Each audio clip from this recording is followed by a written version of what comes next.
रसिका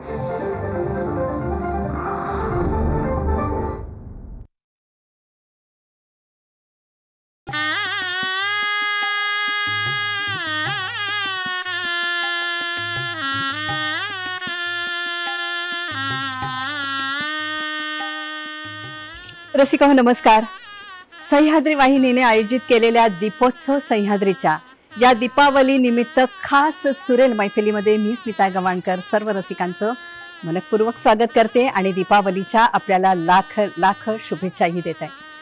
संत ज्ञानेश्वर महाराज म्हणतात, कशी दीपावली साजरी करूया. सूर्य अधिष्ठली प्राची तया राणीमध्ये प्रकाशाची, ऐसी श्रोते या ज्ञानाची दिवाळी करा. म्हणजे काय तर प्रत्येक दिवाळी ही रंग रूप आशय अर्थ हे वेगवेगळे घेऊन जरी येत असली तरी दीपावलीचं ज्ञानाचं अधिष्ठान हे मूळ रूप आहे. त्यामुळे ज्ञानाची दिवाळी जशी असते तशी विचारवंतांची असते, कलावंतांची असते, रसिकांची असते, नाही का, जशी आपली पण असते. सूर्याचं अधिराज्य एकदा पृथ्वीवर सुरू झालं की तो प्रकाशाचं तेज पसरवतो. तसंच मनामनातला अंधकार दूर सारून अंतर्मनातला दीप प्रज्वलित करून आनंदाने सकारात्मकतेने ही दिवाळी साजरी करूया. त्यामुळे दीपावलीच्या पुन्हा एकदा आपल्या सर्वांना मनपूर्वक शुभेच्छा देऊन हे नादब्रह्म तेजोमय करूया.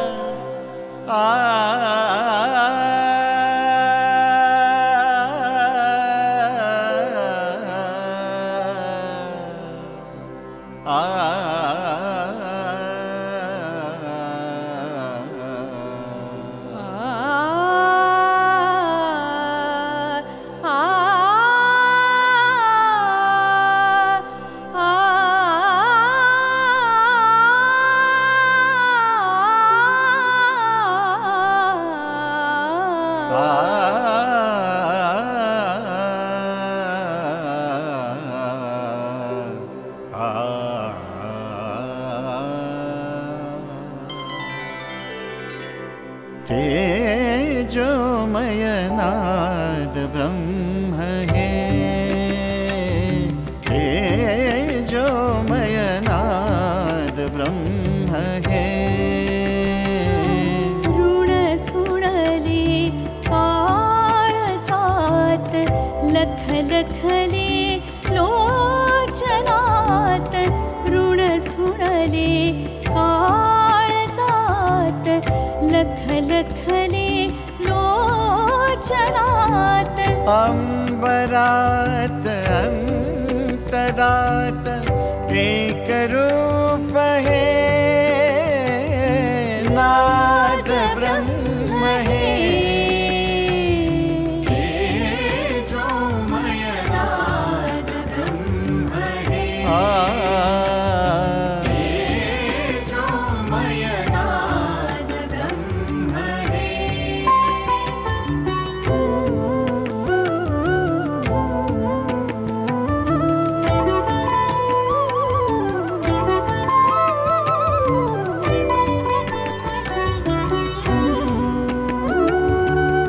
सृष्टीचा देव्हारा तरवळला गाभारा.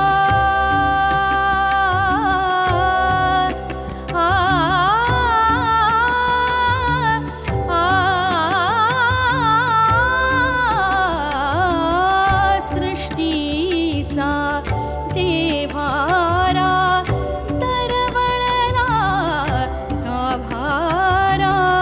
सर्व दिशा कांचनमय पवन मंद मंगलमय.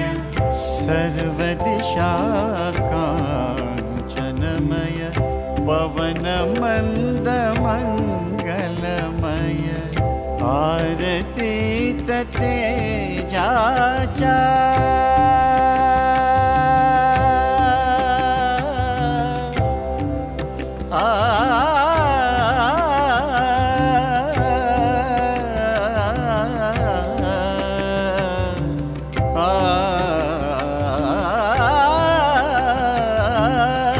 आरती ज्याच्या विश्वदंग हे नाद ब्रह्म हे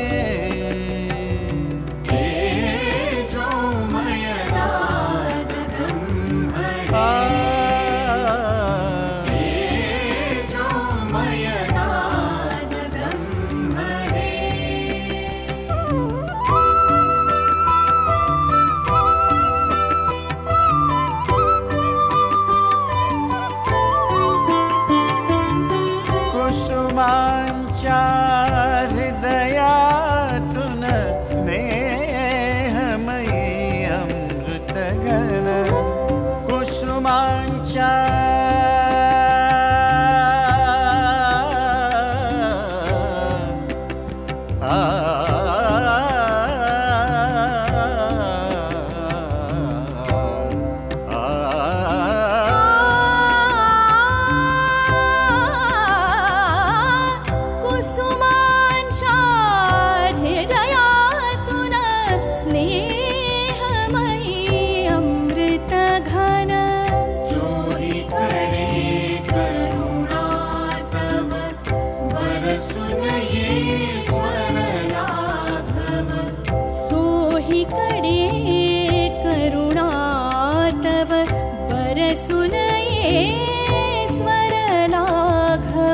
परमेशा परमेशा साद घाली तुझे रूप हे नाद ब्रह्म हे नाद ब्रह्म हे नाद ब्रह्म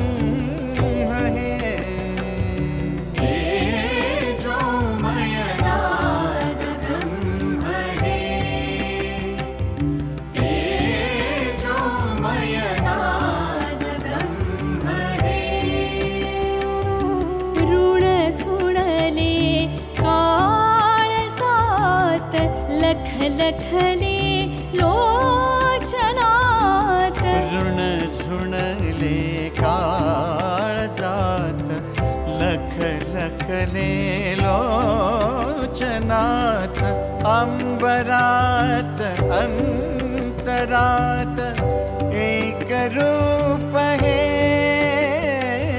नाद ब्रह्म हे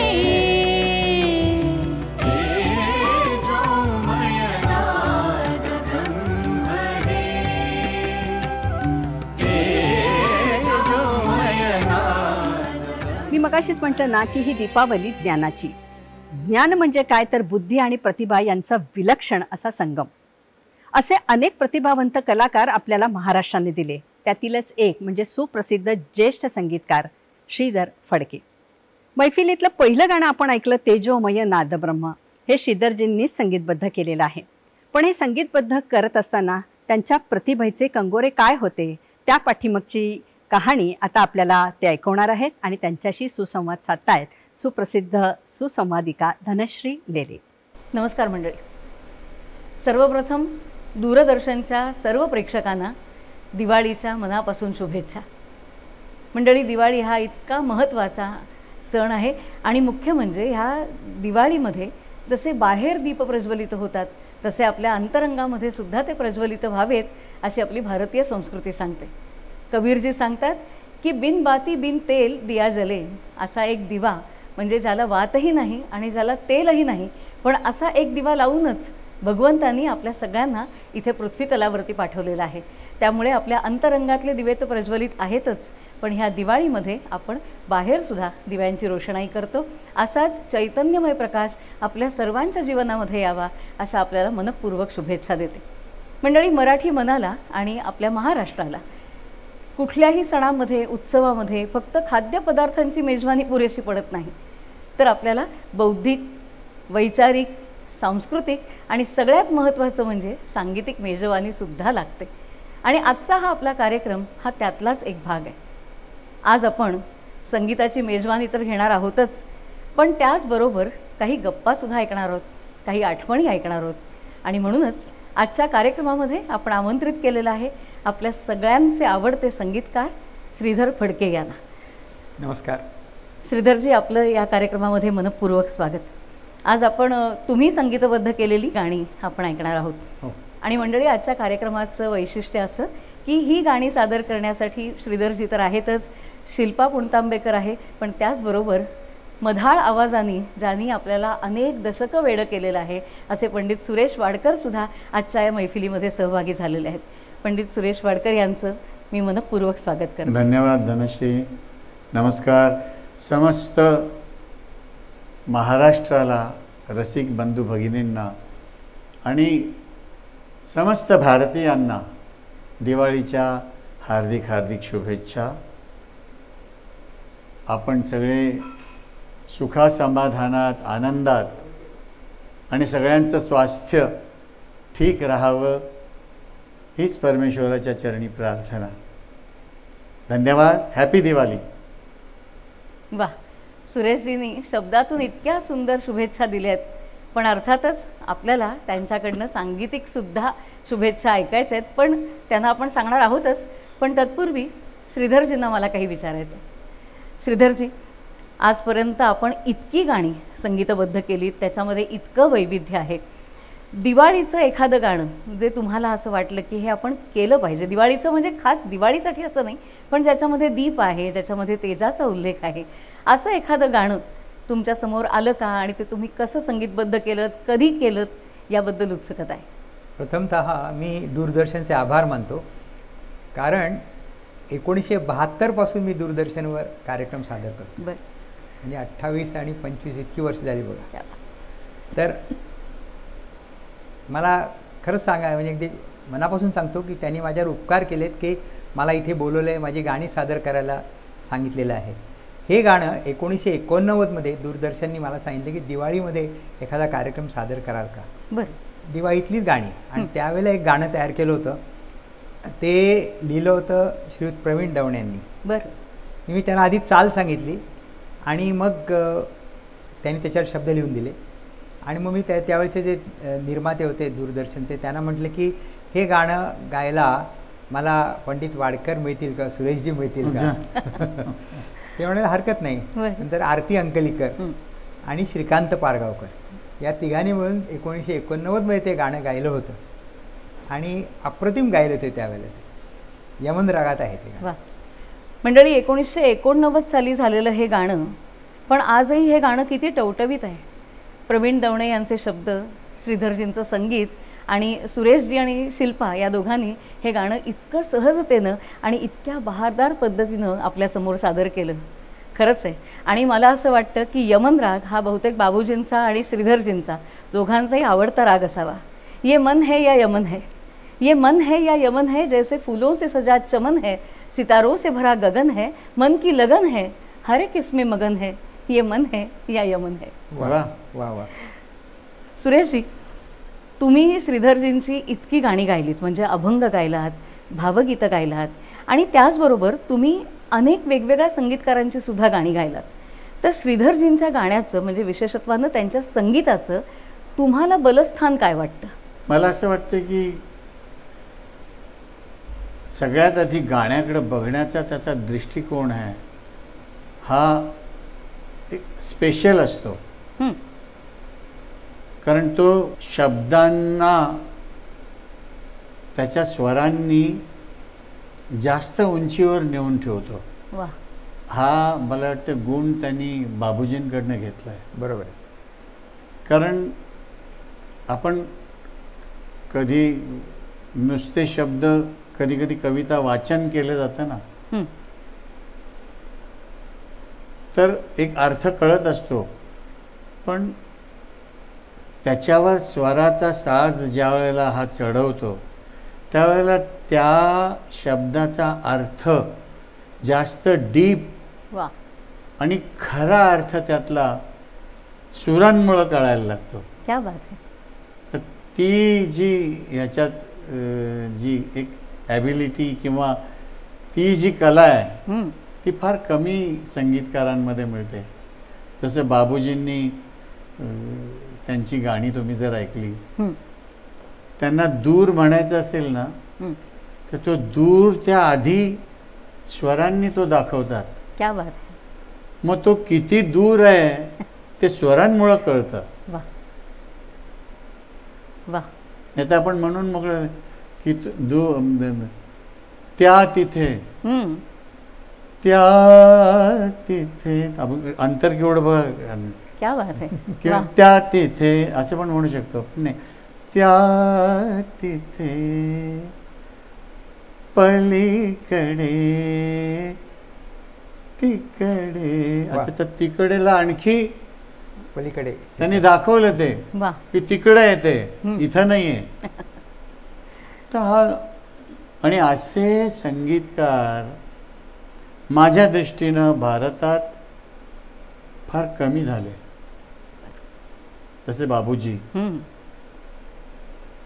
आता हा आमच्या काळातला तर आमच्यासाठी स्पेशलच आहे तो.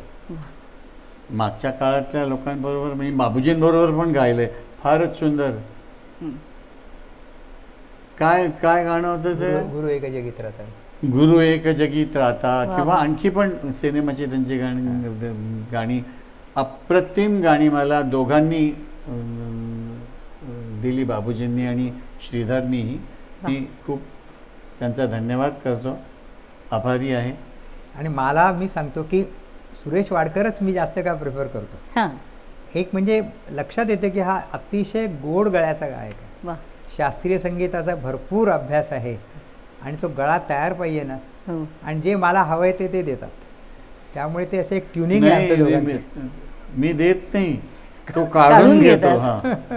हां कधी कधी असं वाटतं की हा बहुतेक याचा ऊसाच्या रसाचा कारखाना आहे. कारण ते चिपाडं होईपर्यंत पण ज्या वेळेला रस निघतो तो गोड असतो. धनश्रीजी, रस तर गोड असतोच, पण ज्या वेळेला आपण रेकॉर्ड झाल्यानंतर गाणं जे आपण गायलोय ते ऐकतो ना, त्यावेळेचं जे समाधान, त्याला मोजमाप नाही आहे. त्याला तुम्ही त्याची किंमत नाही लावू शकत. क्या बात आहे. आपल्यालाच वाटतं का आपण गायलंय का हे गाणं, श्रेय त्यालाच जातं. हे फार जास्त क्रेडिट देत आहेत. यांचं देखील श्रेय आहे की गाणं पोचणं, लोकांपुढे पोचवणं हे सगळ्यात महत्त्वाचं. ते गायक आणि गायिकेचं काम असतं ना.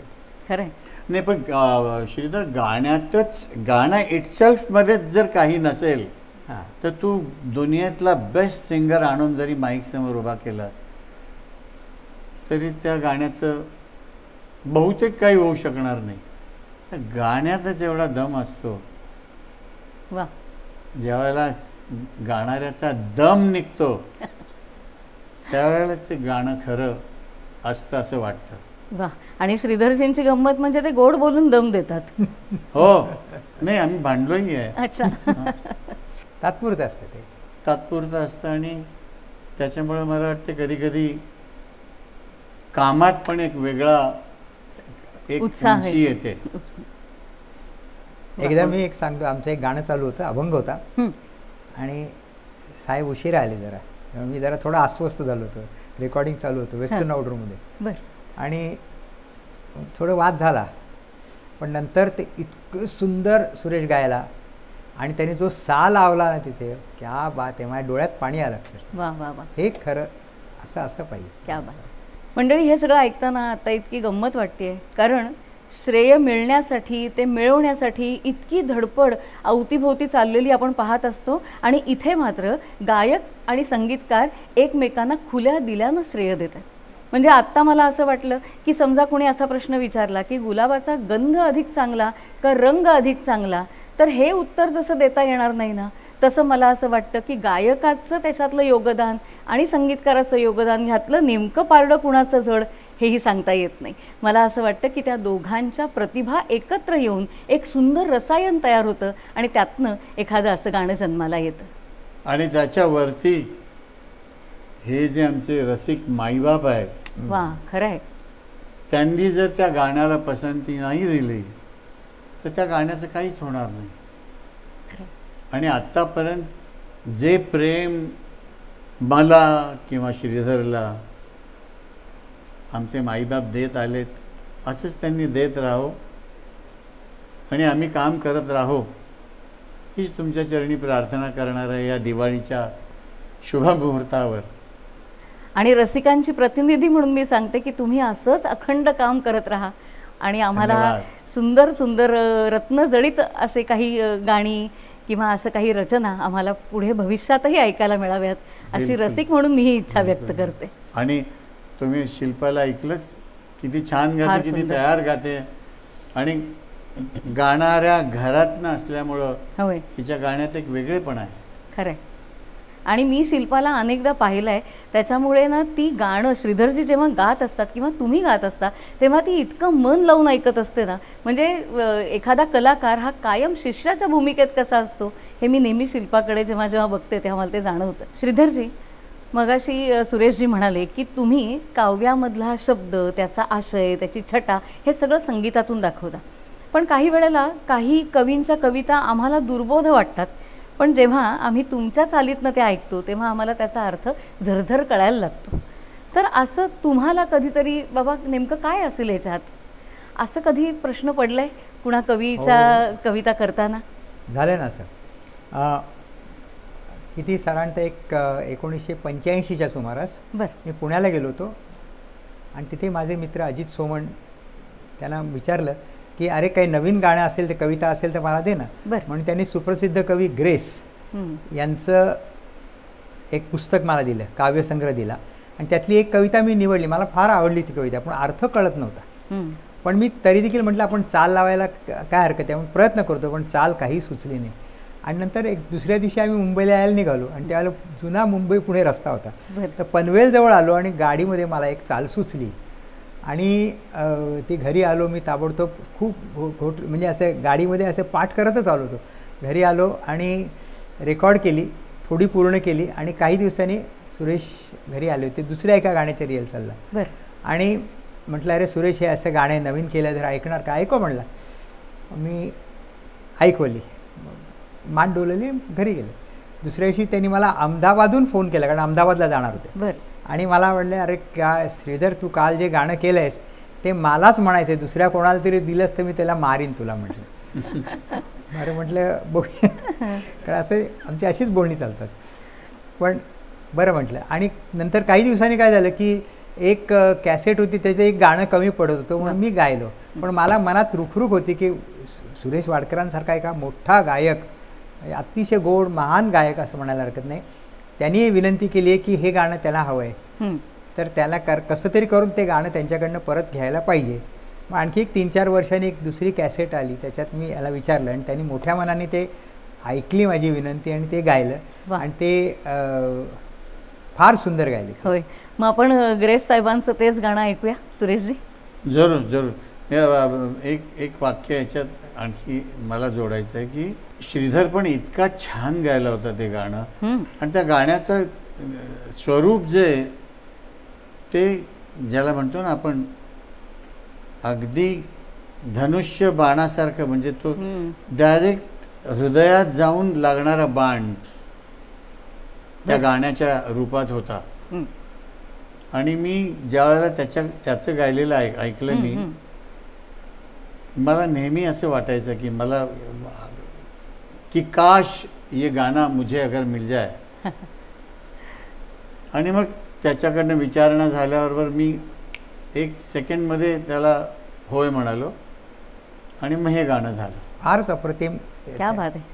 आत्ता तुमच्या दोघांच्या गप्पा ऐकते ना मी, तेव्हा मला असं जाणवतंय की कलाकार हा फक्त त्याच्या कलेने मोठा होत नसतो, तर एकमेकांच्या प्रतिभेला जी उत्स्फूर्तपणे दाद दिली जाते ना, मला वाटतं त्यानं सुद्धा कलाकार खऱ्या अर्थानं मोठा होत असतो. आणि ते कसं असावं, मला वाटतं हा तुमच्या दोघांचा संवाद हा त्याचा एक आदर्श वस्तुपाठ म्हणायला हवा. आणि आमच्या वयोगटातला म्हणजे आम्हाला कंटेम्पररी जी लोक संगीतकार काम करतायत, होय, त्याच्यात श्रीधर हा one of the best music director आहे. मी अगदी लोकांच्या समोर हे कबूल करतो आणि लोकांनाही वाटत असेल, ऐकणारे रसिक अगदीच काय म्हणतो ना आपण की खूप शौकीन रसिक आहेत आपल्या महाराष्ट्रात पण, आणि जिथं जिथं मराठी म्युझिक ऐकलं जातं. नक्कीच. तर त्यामुळं श्रीधर हा आमच्या वेळेला आम्हाला मिळालेला बेस्ट म्युझिक डायरेक्टर आहे. वा, क्या बात आहे. छान. सुरेशजी, आपण ते गाणं ऐकूया ना? जरूर.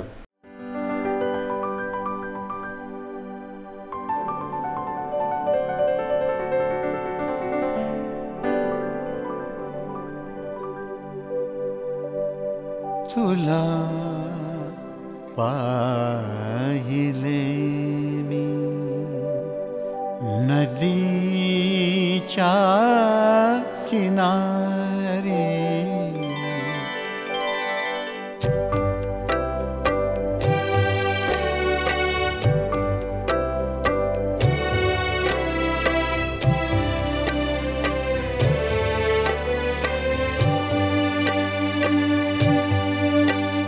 तुला पाहिले मी नदीच्या किनारी, तुला पाहिले मी नदीच्या किनारी, तुझे केस पाठीवरी मोकळे, तुला पाहिले इथे दाट छायातुनी रंग गळतात या वृक्षमाळेतले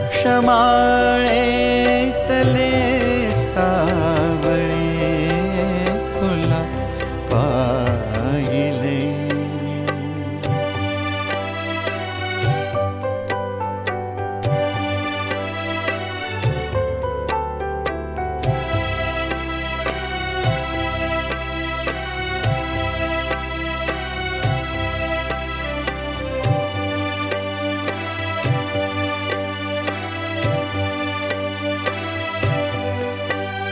तुझी पावले गे धुक्याच्या महालात ना वाजली ना कधी नादली, तुझी पावले गे धुक्याच्या महालात ना वाजली ना कधी नादली, निळा गर्द भासे नभाचा किनारा, निळा गर्द भासे नभाचा किनारा, न माझी मला अंतुला सावली, तुला पाहिले मी.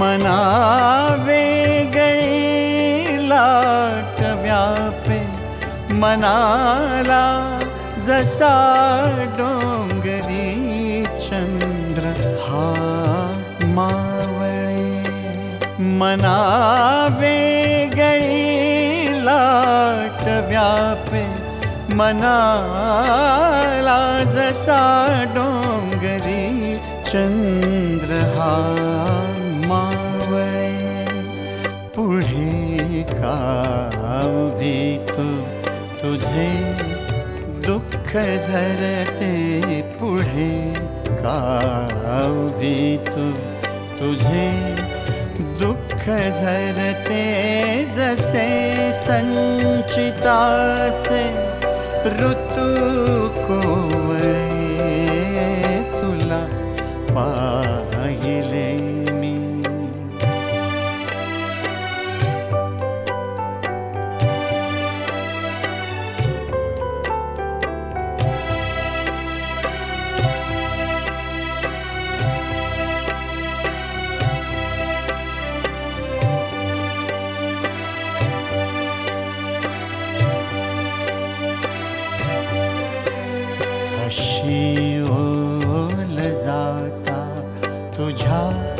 स्पंदनातून आकांत माझ्या उरी केवढा अशी ओल जाता तुझ्या स्पंदनातून आकांत माझ्या उरी केवढा तमातूनही मंद ताऱ्याप्रमाणे तमातूनही मंद ताऱ्याप्रमाणे दिसे की तुझ्या बिलवरांचा चुडा तुला पाहिले मी नदीच्या किनारी तुला पाहिले मी नदीच्या किनारी तुझे केस पाठीवरी मोकळे तुला पाहिले मी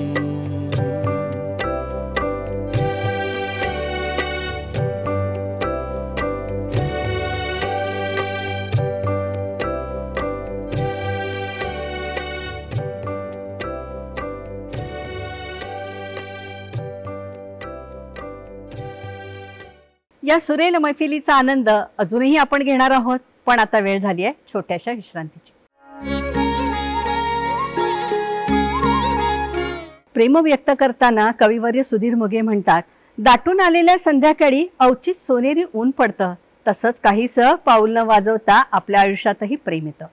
पण हे सुधीर मुगे जेव्हा सावळ्याची जणू सावळी असे शब्द श्रीधर फडके यांच्या समोर ठेवतात, तेव्हा श्रीधरजींचा संगीतकार म्हणून त्याला पैलू कसे पाडले असतील याविषयी आपण ऐकूया.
पुढे घेऊन जाणारे कवी म्हणजे सुधीर मोघे.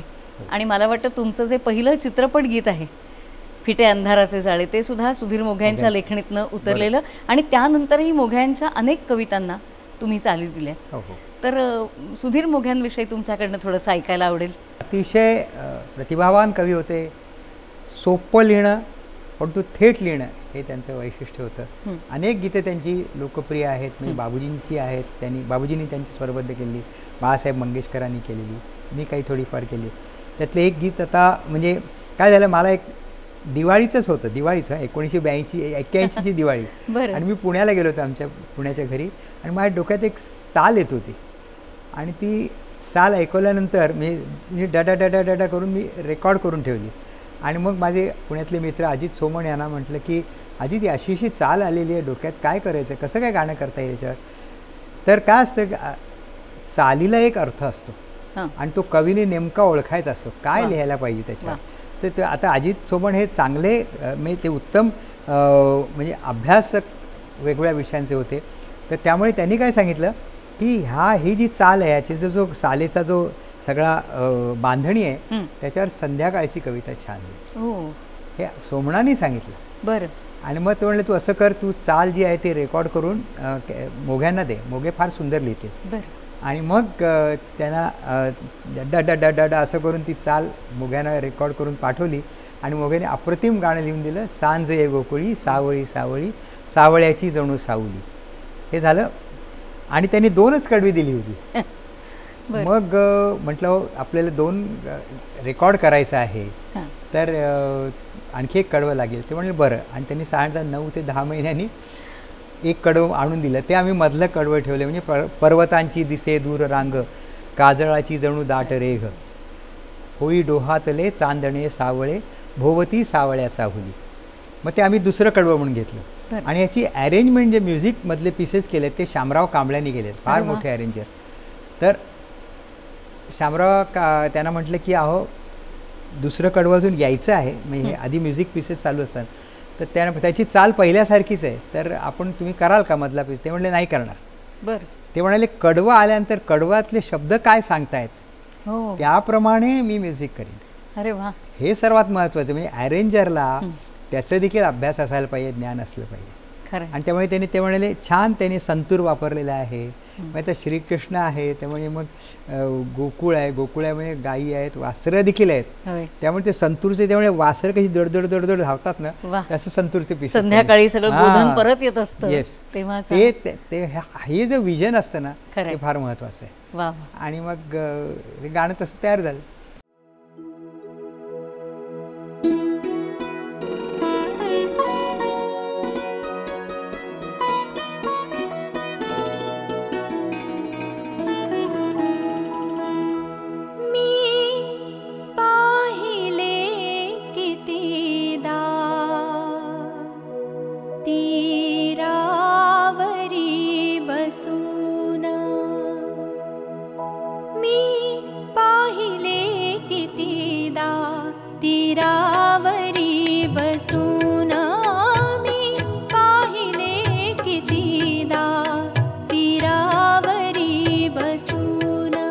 ते दृश्य ओळखीचे का वाटते नवीन, ते दृश्य ओळखीचे का वाटते नवीन, का वाटते नवीन.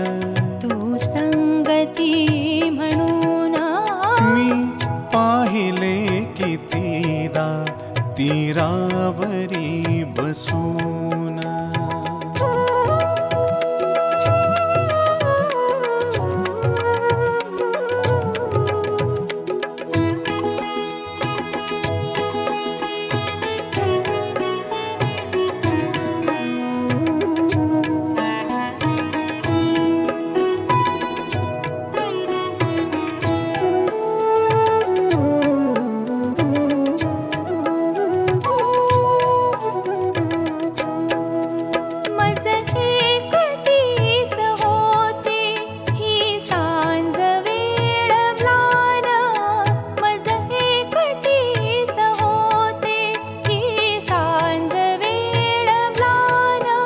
परियाज होत आहे, परियाज होत आहे, छायेत लीन ऊन, छायेत लीन ऊन. तू संगती म्हणून मी पाहिले कितीदा तीरावरी बसून.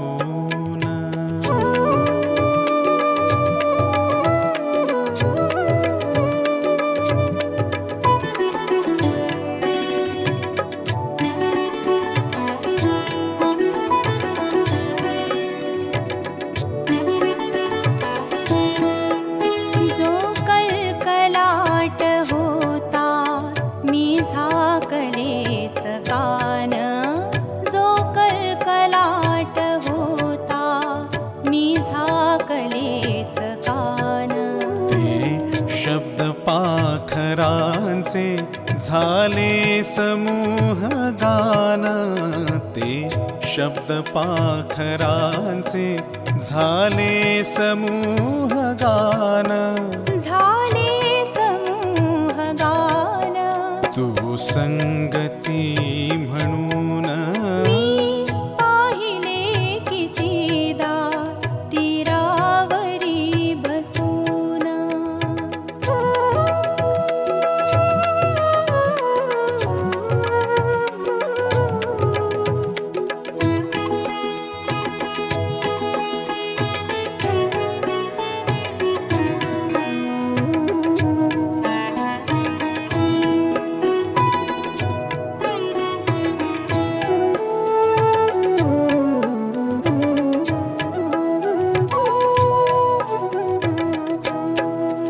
परतून जातसे मी वाऱ्यास ह्या विटून, परतून जातसे मी वाऱ्यास ह्या विटून. तो मंद सांज वारा,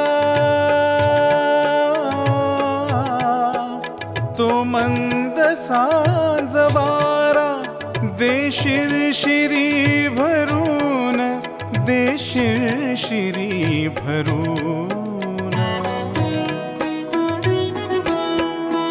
सारेच काव्य झाले आलास तू म्हणून, सारेच काव्य झाले आलास तू म्हणून. बोलास फूल आले तू संगती म्हणून, बोलास फूल आले तू संगती म्हणून. तू संगती म्हणून. मी पाहिले कितीदा तीरावरी बसून. मी पाहिले कितीदा तीरावरी बसून. दीपोत्सव सह्याद्रीचा ज्येष्ठ संगीतकार श्रीधर फडके यांनी संगीतबद्ध केलेल्या गाण्यांचा आनंद घेणारच आहोत, पण आता वेळ झाली आहे छोट्याशा विश्रांतीची. कलावंत आणि रसिक यांचं नातं सांगताना प्राध्यापक राम शेवाळकर म्हणतात की प्रत्येक कलावंत हा बोलका रसिक असतो आणि प्रत्येक रसिक हा मुका कलावंत असतो. आता कलावंत आणि रसिक या एकाच नाण्याच्या दोन बाजू. प्रतिभेच्या माध्यमातून कलावंत रसिकांसाठी भरभरून दान टाकतो, तर ते दान अतिशय आनंदाने रसिक स्वीकारतात आणि त्यालाही भरभरून दान देतात. असं समृद्ध करणारं एक गीत आपण ऐकलं, जे मंदार आपटे आणि धनश्री देशपांडे यांनी सादर केलं होतं. मंडळी, हे गाणं ऐकत असताना असं वाटलं की गदिमांनी कधी काळी ही कविता लिहून ठेवली असेल, पण त्यातल्या ओळी आजही आपल्या सुसंगत वाटतात किंवा आपल्या रोजच्या जीवनाशी जाणाऱ्या वाटतात. पहिल्या कडव्यामध्ये गदिमा असं म्हणतात की ती सांज वेळ होती मज एकटीस म्लान. असं किती वेळा होतं ना की अशी संध्याकाळी आपल्याला अस्वस्थता येते किंवा काही करू नये असं वाटतं, मन कशात लागत नाही. मग अशा वेळेला काय बरं करावं? काही नाही, अशा वेळेला ही अशी गाणी ऐकावीत आणि म्हणावं की आता सगळं छान वाटतंय का, तर तू संगती म्हणून. त्यामुळे ह्या गाण्यांची संगत खऱ्या अर्थानं आपल्या मनाला प्रफुल्लित करत असते. श्रीधरजी, खरंच आत्ता असं वाटलं की संगीतकाराचं योगदान किती मोठं असतं. हे जर गदिमांचं म्हणजे ही कविता त्यांनी लिहिलीच होती, पण ही जर तुम्ही संगीतबद्ध केली नसती तर ही पुस्तकाच्या पानातच दडून राहिली असती, ती रसिकांच्या कानापर्यंत आणि मनापर्यंत गेली नसती. त्यामुळे संगीतकार म्हणून खरंच म्हणजे आनंद देणं हे तर आहेच, पण चांगल्या चांगल्या कविता लोकांसमोर आणणं, रसिकांसमोर आणणं, हेही खूप मला वाटतं महत्त्वाचं काम. आणि माझं भाग्य आहे की गदिमांचे, म्हणजे त्यांना माडगुळकर काका म्हणायचं, त्यांच्या गीताला मला चाल लावता आली, ते मिळालं आमच्या घरीच. ती मिळाली कविता, कागदावर त्यांनी लिहिली होती, ती मिळाली. आणि इतकं सगळ्यात म्हणजे अतिशय सोपं आणि थेट पोचणारं असं ते, त्यांची सगळीच गाणी तशीच होती. मला चाल लावता आली आणि असं मला तो एक स्वर तिथे पटकन लक्षात आला, सुसंगती म्हणून त्यावेळेला. आणि आम्हाला म्हणजे संगीतातलं असं एक वेगळे पण जाणवलं की पहिली ओळ ही थोडीशी अस्वस्थ करणारी आहे, पण नंतरचा भाग मात्र तू संगती म्हणून यानं एकदम छान प्रकाश पडावा असं वाटतं ज्या शब्दांमध्ये, ते तुमच्या संगीतातनं सुद्धा आमच्यापर्यंत पोचतं. मंदार, मला तुला थोडंसं विचारायचं आहे की तू उत्तम गायक तर आहेसच, पण त्याचबरोबर तू चांगला संगीतकार आहेस. तर एक संगीतकार म्हणून श्रीधरजींनी जी गाणी संगीतबद्ध केलेत त्या सगळ्यांकडे पाहताना असं काय आकर्षणाचा बिंदू तुला वाटतो? सर्वप्रथम दूरदर्शनच्या सगळ्या रसिक श्रोत्यांना दिवाळीच्या माझ्यातर्फे सुद्धा हार्दिक शुभेच्छा. आणि माझं भाग्य आज की दूरदर्शननी इतका सुंदर कार्यक्रम आयोजित केला आहे आणि माझ्या अत्यंत लाडक्या संगीतकाराचा कार्यक्रम नुसता मी बघत नाही आहे, तर स्टेजवरनं मी आज त्यांचं एक गीत गातो आहे जे त्यांनी अगदी सुरुवातीच्या काळामध्ये संगीतबद्ध केलं आहे. हा विशेष आनंद आहे.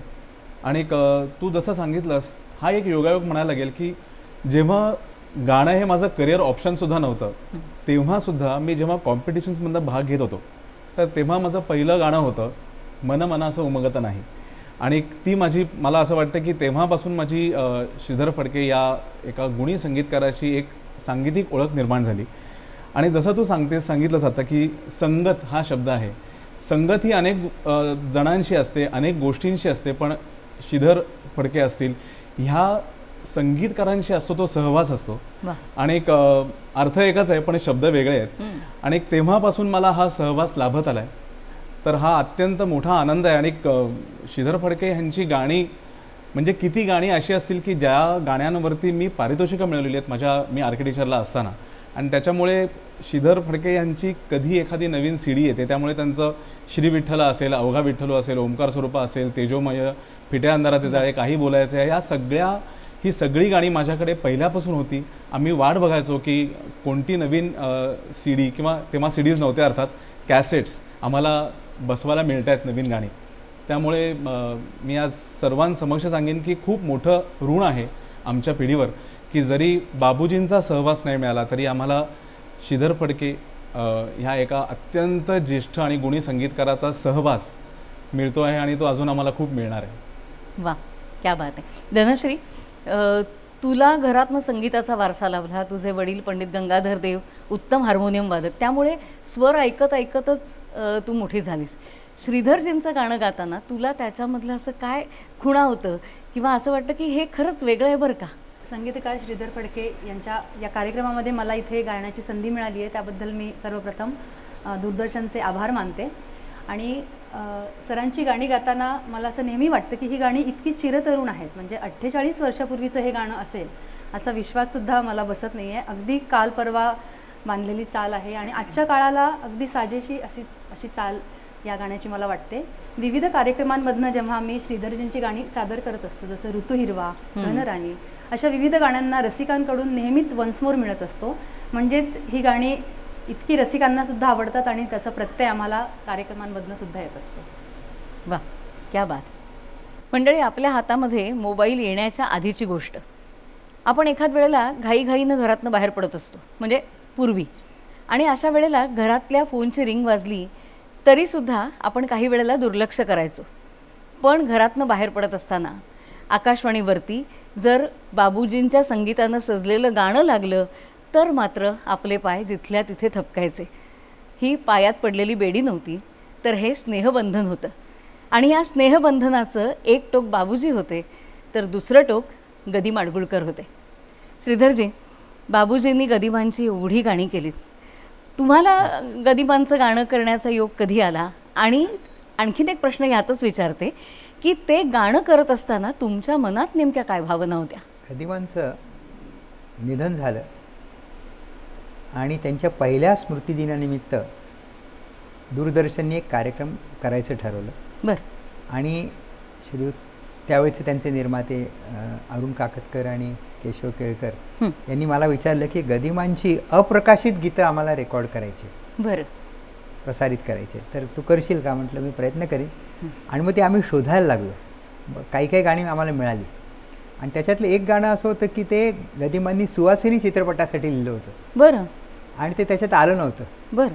आणि मग मी त्याला चाल लावली. आणखी एक गाणं, अशी बरीचशी गाणी झाली आणि त्याच्यात गायला होते म्हणजे आरती अंकलीकर, देवकी पंडित, नरेंद्र दातार, दीपक पाटेकर आणि श्रीकांत पारगावकर असे होते. बरं. तर त्यातलं एक गाणं होतं, त्याने इतकं सुंदर लिहिलं होतं गदिमा. म्हणजे त्यांचं ते गदिमांचं काव्य म्हणजे ते चित्र असायचं. खरं. मी पाहिले कितीदा तीरावरी बसून, ते दृश्य ओळखीचे का वाटते नवीन, तू संगती म्हणून. क्या बात आहे. वा. आणि चाल लावताना काय होतं, मनावर दडपण असायचं की हे गदिमांची अनेक गाणी बाबूजींनी म्हणजे ती सुपरहिट झालेली गाणी आहेत, तर त्या कसं आपण चाल लावायचं, काय करायचं. बरोबर. पण प्रयत्न केला, आलं, सुचलं त्यांच्याच आशीर्वादाने. बरोबर. आणि ते गाणं जन्माला आलं संपूर्ण संगीतासकट. आणि ह्यावर बाबूजींचा अभिप्राय काय होता? ते म्हणाले छान झालं. ते काय म्हणाले की पहिल्यांदा तू तुझ्यासारखी गाणी करतोस, वा, माझा कुठेही इन्फ्लुअन्स नाही त्याच्यावर. हे त्यांना त्याचा एक आनंद होता.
गाणार वाज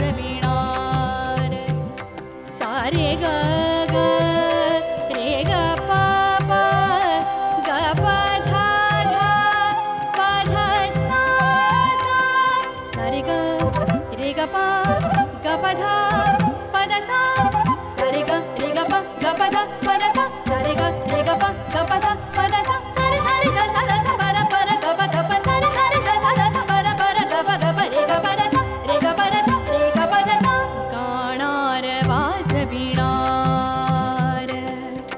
तैसेची ऐकणार बहुकळा नृत्यकार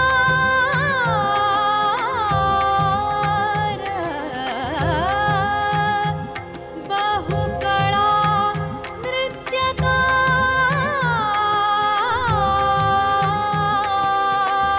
नृत्यकार घमंड तडाखा गाजे गाजे गाजे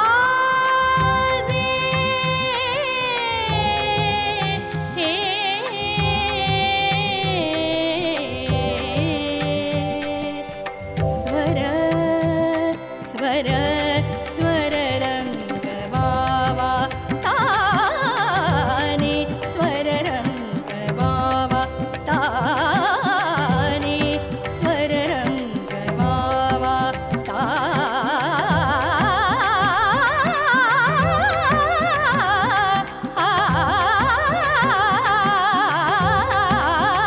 ताने स्वर रंग वावा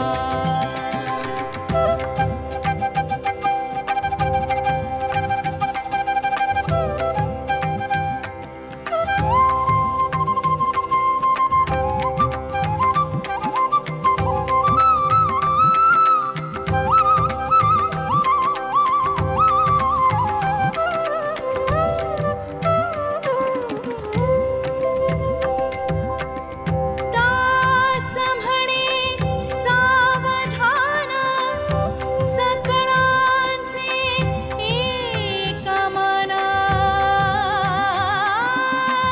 दास म्हणे सावधान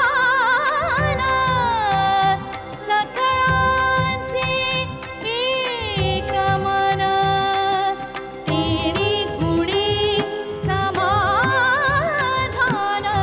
तेणे गुणी समाधान इतर जनासी होते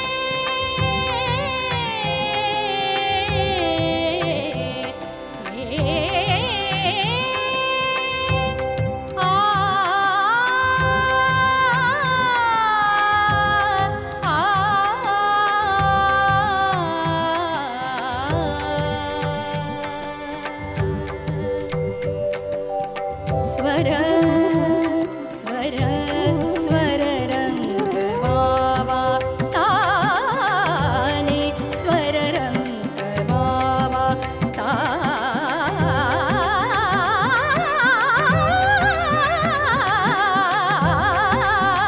ताने स्वर रंग वावा स्वर रंग वावा स्वर रंग वावा गीतकाराने दिलेल्या शब्दांना संगीतकार कशी बरं चाल लावत असेल याविषयीची रंजक कथा ऐकणारच आहोत श्रीधर फडके यांच्याबरोबर. पण आता वेळ झाली आहे छोट्याशा विश्रांतीची. समर्थ रामदास स्वामींचे शब्द असलेला इतका नितांत सुंदर हा अभंग शिल्पा पुणतांबेकर यांनी सादर केला आणि आपणही तो अतिशय सुरेल रीतीने ऐकला. खरं तर प्रत्येक संगीतकार कवीने दिलेल्या शब्दांना यथार्थ अशी चाल लावून आपल्यापर्यंत ते पोचवत असतो. प्रत्येक संगीतकाराची स्वतःची अशी एक आवड असते. कुणाला बालगीतं आवडतात, कुणाला भावगीतं, कुणाला युगुलगीतं, कुणी नाट्यसंगीत आवडत असतं. पण श्रीधर फडके यांची संगीतकार म्हणून ओळख जी झाली ना ती देवाची ये दारी उभा क्षणभरी या अभंगापासून. मग त्यानंतर असंख्य वेगवेगळ्या माध्यमातून त्यांनी अनेक सुरेल गाणी आपल्यापर्यंत पोचवली. पण समर्थ रामदास स्वामींचे समर्थ असे शब्द त्यांच्याजवळ जेव्हा आले तेव्हा त्याची चाल लावत असताना त्यांची प्रतिभा काय सांगत होती याविषयी ऐकूया. सुसंवाद साधतायत धनश्री लिरे. ताने स्वर रंग वावा असं म्हटलं की वावाच म्हणावं असं वाटतं. कारण समर्थांचे इतके सुंदर शब्द, त्याला श्रीधरजींचं इतकं छान संगीत, सगळ्या वादकांचं अतिशय सुरेल असं वादन आणि शिल्पाचं तेवढंच प्रभावी गायन. म्हणजे मला कधी कधी असं वाटतं की समर्थ कितीतरी लहान वयात सर्वसंग परित्याग त्यांनी केला, पण जे चांगलं होतं त्याच्यापासनं ते कधीही बाजूला झाले नाहीत. म्हणजे त्याचा संग त्यांनी कधी सोडला नाही. वनातनं हिंडत असताना जेव्हा एखादा धबधबा पडताना ते पाहायचे, तेव्हा पटकन म्हणायचे की गिरीचे मस्तकी गंगा तेथुनी चालली बळे, धबाबा लोटती धारा धबाबा तोय आदळे, गरजतो मेघ तो सिंधू ध्वनी कल्लोळ उठिला, कड्यासी आदळे धारा वात आवर्त होत असे. म्हणजे ते निसर्गाचं सौंदर्य मुक्तपणे टिपत होते, आपल्या शब्दातून ते व्यक्त करत होते. तसंच जाणवतं ते म्हणजे आपल्याला मनात येतं की त्यांचा संगीताशी काय संग, खरं तर ते निस्संग झाले होते ना. पण जेव्हा त्यांचे संगीतावरचे अभंग आपण ऐकतो, वाचतो, तेव्हा लक्षात येतं की त्यांच्या व्यासंगाच्या पासंगाला सुद्धा आपण पुरत नाही, इतका त्यांचा संगीताचा विचार दांडगा होता. कितीतरी वेगवेगळे राग त्यांनी, म्हणजे हे पद कुठल्या रागात म्हणावं हे सुद्धा समर्थांनी नोंद करून ठेवलेलं आहे. श्रीधरजी, तुम्ही समर्थांचे अभंग सुरवरदा रामा या ध्वनिमुद्रिकेसाठी बांधलेत ना, त्या ध्वनिमुद्रिकेविषयी सांगा ना. त्याच्यात सज्जनगड संस्थानाने ती CD काढली केली होती. हो. आणि त्याच्यामध्ये बरेचसे गायक होते, गायिका होत्या. आनंद वाटला, म्हणजे त्यांचे शब्द इतके सुंदर होते. आणि शिल्पाच्या गाण्याबद्दल तुम्ही काय म्हणाल? शिल्पा देखील अशी तयारीची गायिका आहे. आता तिचे पणजोबा आणि भास्करबुवा बखले म्हणजे बालगंधर्वांचे गुरु, त्यामुळे आणि आई वडील दोघेही उत्तम गाणारे, त्यामुळे ती अत्यंत शास्त्रीय संगीताला अतिशय तयार अशी ती गायिका आहे. त्यामुळे तिने ते अभंग पूर्वी बसवला होता कार्यक्रमात गाण्यासाठी म्हणून मग आणि तिने अगदी छान बसवला होता, तयारीने बसवला होता, म्हणून मला आनंद झाला त्याचा. क्या बात आहे. शिल्पा, अशी जेव्हा दस्तूरखुद्द संगीतकारांकडनं दाद मिळते तेव्हा काय वाटतं ग? खूप छान वाटतं आणि असं वाटतं की योग्य कौतुक झालं असं वाटतं. क्या बात आहे. म्हणजे आपण जी काय मेहनत घेतली ती सार्थकी लागली. सुयोग्य आणि उगीच कुठेही छानला छान म्हणणं असं नाही, योग्य ते योग्य तेवढं असं चांगलं वाटतं. बरोबर. आता तू त्यांच्याबरोबर अनेक वर्ष गाण्याचे कार्यक्रम करतेस, पण तुला त्यांचा सहवास खूप आधीपासून, तू लहान असल्यापासून, मी कॉलेजमध्ये होते तेव्हापासून. आणि पण मी तुला ना संगीताविषयी विचारणार नाहीये, तर एक व्यक्ती म्हणून तुला श्रीधर फडके कसे वाटतात? माझ्या वडिलांसारखे वाटतात ते मला. वा वा, दुसरं काहीच नाही. कारण तेवढेच कठोर. म्हणजे माझी अशी थोडी छोटीशी तक्रार असते की सगळ्यात जास्त ते मला रागवतात पण तेवढंच कौतुक. आणि एक आपल्या जसं कुठल्याही वडिलांची अशी इच्छा असते की आपल्या मुलींनी लोकांसमोर उत्तम सादर व्हावं किंवा उत्तम सादरीकरण करावं, तर त्याच्यासाठी ते जे काय मला मेहनत घ्यायला लावतात किंवा मी म्हणलं तसं की खूप कठोरच वागतात, तर ते सगळं ते मला करायला लावतात. आणि मग जसं मग अशी सुरेशजी पण म्हणले की जेव्हा ते आपल्याला फायनल दिसतं गाणं आणि लोकांना ते आवडल्याचं हे होतं, तेव्हा ते लांबनं पण छान कौतुक करत असतात आणि बघत असतात. ते छान वाटतं खूप बघायला. क्या बात आहे. मला वाटतं की अशा मंडळींबरोबर प्रत्यक्ष काम करायला मिळणं खूप मोठी गोष्ट आहे, खरंच भाग्य पण आहे. खरं आहे. वा वा, क्या बात आहे.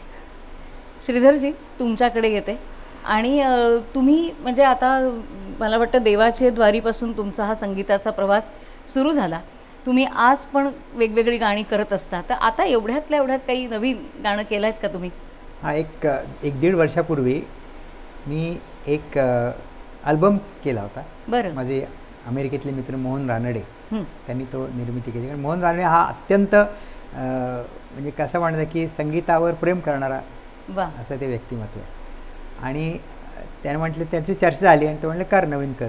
तर माझ्याकडे मला सुरेश भटांचं एक काव्य मिळालं मागे, आणि ते इतकं सुंदर होतं, प्रेमकविता आहे. आणि त्याने त्याच्या गंमत म्हणजे त्या 4च ओळी आहेत. आणि पण मी चाल लावली त्याला. तर भटसाहेब म्हणतात, तू कधी वेणीत फूल खोवतेसना तोच मी. तू कधी वेणीत फूल खोवतेसना तोच मी, अन कधी गोऱ्या हाताना मेहंदी लावतेसना तोच मी. तू कधी डोळ्यात काजळ घालतेसना तोच मी, आणि न्हाल्यावर दरवळतेसना तोच मी. तुझे काय ते सगळं तो मीच आहे असं त्यांनी फार सुंदर आणलं होतं. त्याला चाल लावली. पुढे काय करायचं, मग विचार करता करता मला म्हणजे कोण करेल, कारण दुसऱ्यांच्या कवितांच्या पुढे आपण लिहायचं, तर असं त्या कवीलाही मान्य झालं पाहिजे ना. होय. पण मंदार सोळकरांना विचारलं आणि त्यांनी छान लिहिलं. फक्त मंदारला एकच अट होती की मूळ जे भाव सुरेश भटांनी लिहिलेले आहेत, मांडले आहेत आपल्या, त्याच्यापासून जराही दूर जाता कामा नये. बरोबर. आणि त्यांनी भरपूर त्याच्यावर कष्ट केले आणि त्यांनी छान पुढचे 2 कडवी त्याने मला छान लिहून दिली. तुमच्या आणखीन एका गाण्याबद्दल पण असं झालं होतं की 4 ओळी ग्रेस साहेबांच्या होत्या आणि मग नंतर तुम्ही सुधीर मोघ्यांना सांगितलं पुढे लिहायला. पण त्याच्यात काय झालं होतं, ग्रेसांच्या ओळी इतक्या सुंदर होत्या, त्याला मी चाल लावली आणि मला पुढची कविता कळली नाही. हा दोष माझा आहे, मला कळली नाही ही कविता. त्यांनी अप्रतिम लिहिलं होतं आणि मग मोघ्यांना म्हटलं की तुम्ही लिहून द्याल, कारण माझा ग्रेसांचा त्यावेळेला परिचय नव्हता. बरोबर. म्हणून मनासं उमगत नाही आधार कसा शोधावा हे मोघ्याने लिहून दिलं. मंडळी, खरं सांगायचं ना तर श्रीधरजींची अशी इतकी गाणी आहेत की आपण फक्त अशी फरमाईश करत राहावी, त्यांनी ते गात राहावं. पण आत्ता जरी मनमनासाचा उल्लेख झाला असला तरी आत्ता आपण ते गाणं ऐकणार नाही आहोत. तर सुरेश भटांच्या ज्या 4 ओळी ज्याला श्रीधरजींनी संगीतबद्ध केलं आणि पुढे जी मंदार सोळकरांनी पूर्ण केली, ते गाणं मात्र आपण आत्ता नक्की ऐकणार आहोत.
कधी गोऱ्या हाताना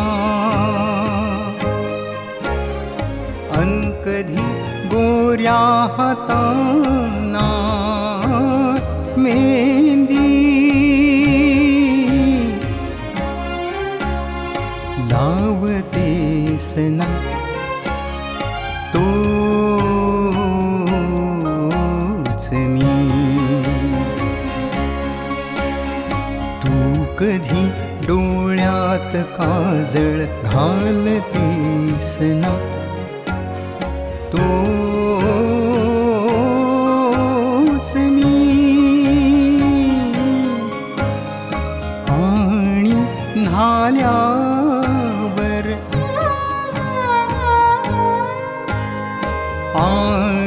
न्हाल्यावर दरवळते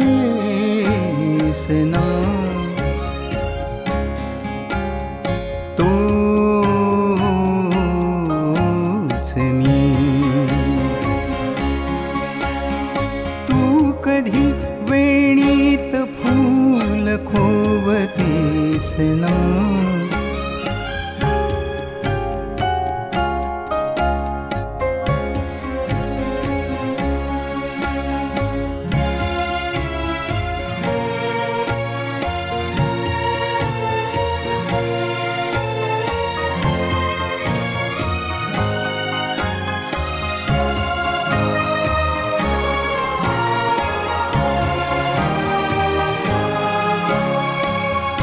पहाटे स्वप्न होऊन भेटतेस ना अंधुक्यातील पारिजातक वेचतेस ना तू पुन्हे अंगावरी झेलतेस ना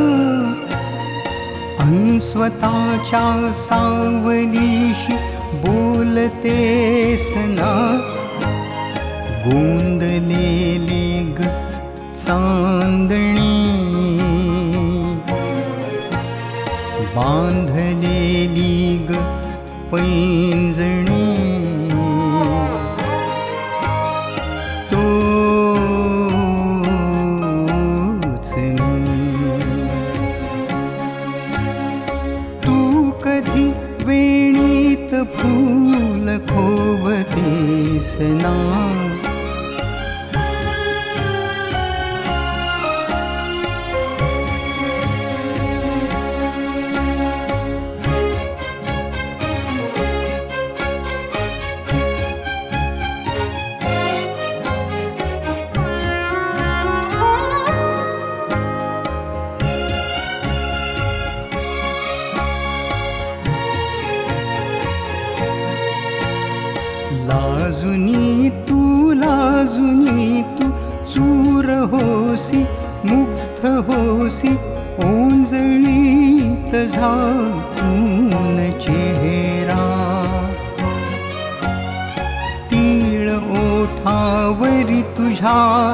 जो जीव घेणा हसणारा मोर पंखी ग स्पंदने राजवर्खी ग कोंदणी तोच मी तोच मी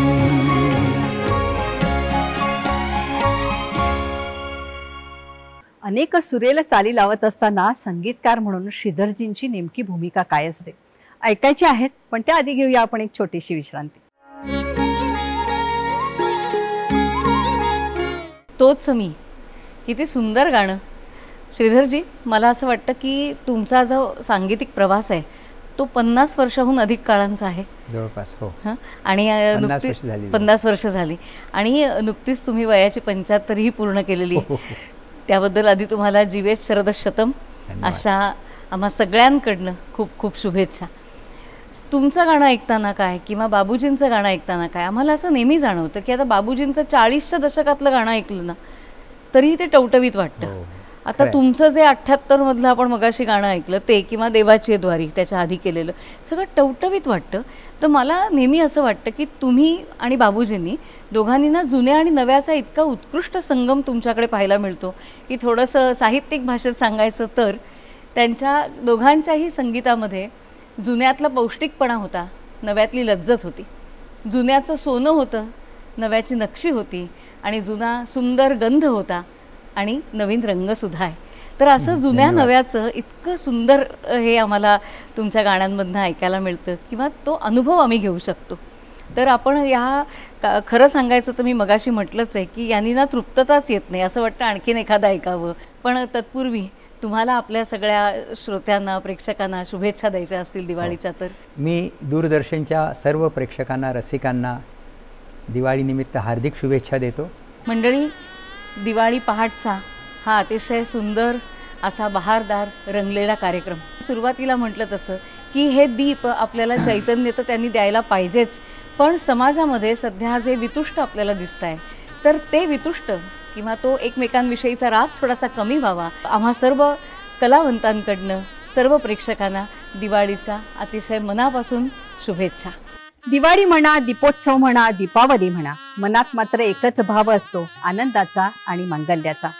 राग लोभ मोह माया मद मत्सर सारं काही बाजूला सारा आणि फक्त एकमेकांवर प्रेम करा असा संदेश देणारी ही दीपावली. या दीपावलीच्या निमित्तानं प्रज्वलित होणारे दीप असोत, घरामध्ये बनणारा खमंग फराळ असोत, विद्युत रोषणाई, फटाक्यांची आतषबाजी आणि पूर्वजांचं स्मरण करायला लावणारा तो आकाश दिवा, ही दिवाळीची झाली सगळी बाह्य रूप. पण आपल्यावर प्रेम करणाऱ्या आपल्या घरातील आपल्या माणसांच्या डोळ्यातील आनंदाची सुखाची रोषणाई हीच खरी दीपावली. त्यामुळे आपल्या घरातील सर्वांवर प्रेम करा, इतरांवरही प्रेम करा असं सांगणारा आजचा हा सह्याद्री वाहिनीचा कार्यक्रम. सर्व रसिकांना शुभ दीपावली.